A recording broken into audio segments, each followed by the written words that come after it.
Hello friends, welcome back to my channel. If you are new viewer, please subscribe my channel for more videos. आज हम बात कर रहे हैं कि अगर आप कोर्ट में केस दाखिल करने जा रहे हैं तो आपको किन किन चीज़ों का ध्यान रखना चाहिए और आसानी से कोर्ट में केस कैसे दाखिल कर सकते हैं। तो अगर आप चैनल पर नए हैं तो प्लीज़ सब्सक्राइब माई चैनल और इस मेरी वीडियो को आप अदर को शेयर कर सकते हैं। तो स्टार्ट करते हैं आज की वीडियो और समझते हैं कि जब भी आप कोर्ट में किसी भी मामले से, चाहे वो प्रॉपर्टी से रिलेटेड विवाद है या किसी अदर इशू से रिलेटेड विवाद है, उसको कोर्ट में दाखिल करने के लिए सबसे पहले आपको एक वकील को चुनना होता है।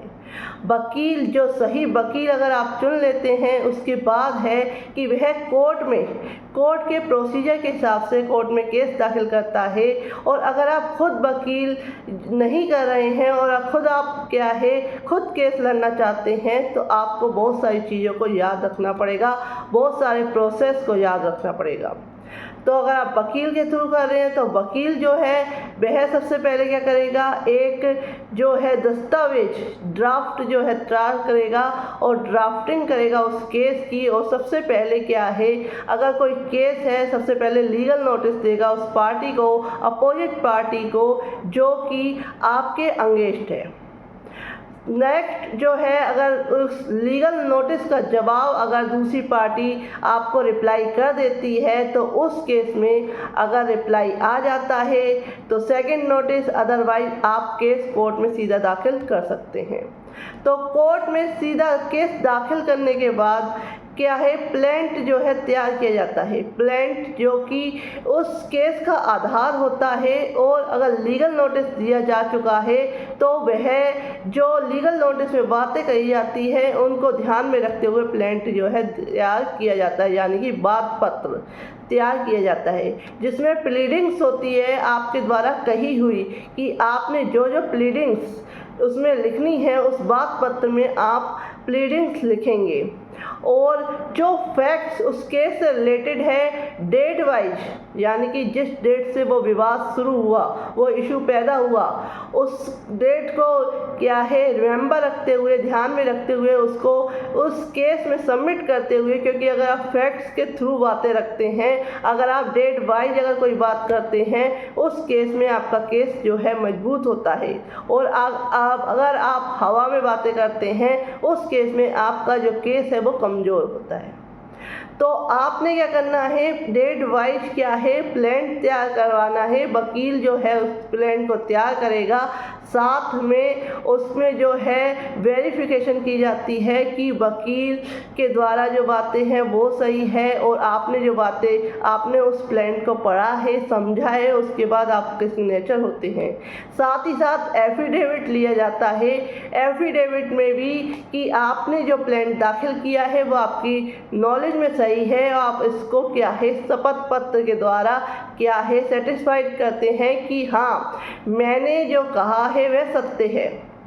तो इस तरीके से प्लेंट हो गया, एफिडेविट सबमिट हो गया। साथ में अगर कोई डॉक्यूमेंट्स आप लगा रहे हैं तो वह फेरिस्त या डॉक्यूमेंट्स जो है उस केस में लग जाते हैं, जो बेस होते हैं उस केस का, तो वह लग जाते हैं। अगर चेक बाउंस का केस है तो उस केस में चेक जो बाउंस हुआ है उसका जो है डॉक्यूमेंट्स वो लग जाता है। प्रॉपर्टी से रिलेटेड इशू है तो प्रॉपर्टी की बाउंड्रीज क्या है, किस में इशू है, वो सारा कुछ लग जाता है। तो इस तरीके से क्या है जो है एक प्लान तैयार हो गया है, उसका पूरा ड्राफ्ट उस केस का तैयार हो चुका है। उसको उसके बाद क्या है सबमिट कर दिया जाता है, केस में फाइल किया जाता है। केस में फाइल होने के बाद उस पे जो फर्स्ट हियरिंग की जो है डेट मिलती है। जब लिस्ट हो जाता है कोर्ट में केस, उसके बाद फर्स्ट हियरिंग की डेट मिलती है। और डेट के मिलने के बाद, उस डेट को मिलने के बाद जब पार्टी है जो पार्टी जिसने केस दाखिल किया वह कोर्ट में प्रेजेंट होती है और कोर्ट पूछती है कि आपने ये केस जो है क्यों दाखिल किया, तो आपको उसे बताना होता है।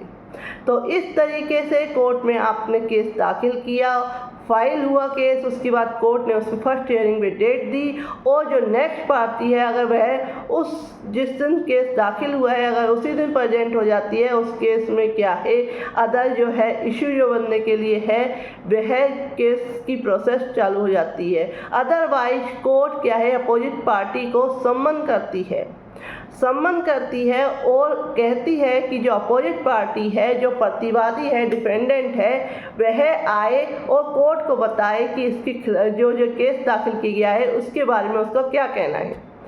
अब क्या है अगर डिफेंडेंट नेक्स्ट जो फर्स्ट हियरिंग डेट दी हुई है उसमें जो सम्मन होने के बाद अगर जो नेक्स्ट डेट पे जो डिफेंडेंट है वो प्रेजेंट हो जाता है तो उस केस में जो डिफेंडेंट है वो रिटन स्टेटमेंट कोर्ट में दाखिल करता है। तो रिटन स्टेटमेंट कोर्ट में दाखिल करता है और साथ ही साथ अगर वह रिटन स्टेटमेंट डिफेंडेंट अगर उस दिन जाए जो अपेयर नहीं हुआ कोर्ट में तो उस केस में वह क्या करता है, वह जो पार्टी है वह क्या है एक बार और सम्मन करती है।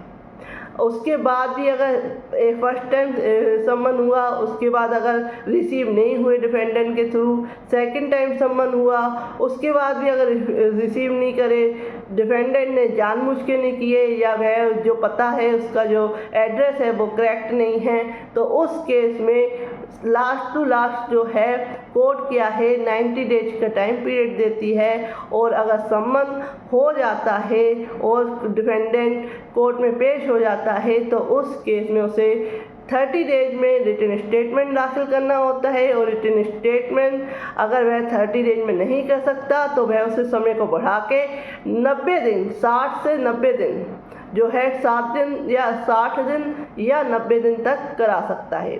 इससे ज़्यादा का चांसेस जो है नहीं मिलते हैं। और इसके बाद भी अगर डिफेंडेंट अगर रिटन स्टेटमेंट कोर्ट में नहीं दाखिल कर पाया तो उस केस में उसके अगेंस्ट जो है एक्स पार्टी डिग्री हो जाती है, एक पक्षीय निर्णय कोर्ट के द्वारा कर दिया जाता है।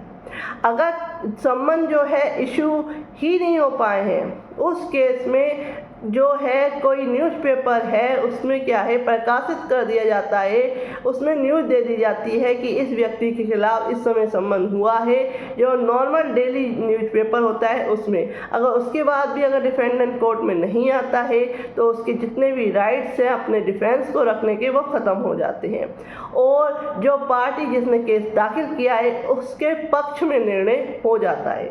तो इस तरीके से जो कोर्ट की प्रोसेस है वो चलती है।